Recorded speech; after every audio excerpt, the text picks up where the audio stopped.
नमस्कार. JTV news मराठीमध्ये आपलं स्वागत. मी विलास महाले.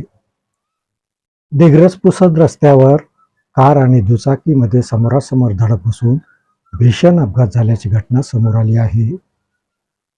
या अपघातात दुचाकीस्वाराचा हा घटनास्थळावरच मृत्यू झाला. दिग्रस पुसद रस्त्यावरील सिंगापूर पासून जवळच असलेल्या मुसाजी महाराज मंदिराजवळ 18 मे सोमवारला दुपारच्या सुमारास ही घटना घडली. या भीषण अपघातात यवतमाळ जिल्ह्यातील घाटंजी तालुक्यात येणाऱ्या मांडवा गावचा रहिवासी अमित रामदास टेकाम या 27 वर्षीय युवकाचा घटनास्थळावरच मृत्यू झाला. मृतक अमित हा पुसद येथे खाजगी नोकरी करीत होता. 2 दिवसाची सुट्टी असल्याने तो आपल्या मांडवा या गावी आला होता.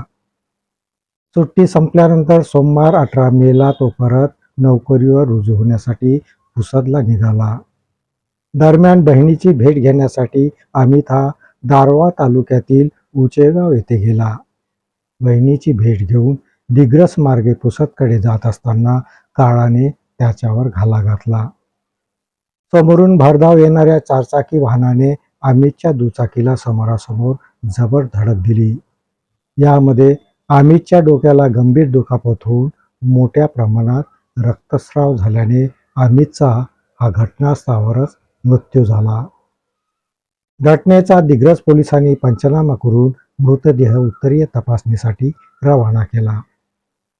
अमितच्या अपघाती मृत्यूमुळे मांडवा गावावर शोककळा पसरली असून हळहळ व्यक्त करण्यात येत आहे. या बातमीपत्रात इथेच थांबतो. परत भेटूया नवीन बातमीपत्रात. तोपर्यंत पाहत राहा JTV न्यूज मराठी. नमस्कार.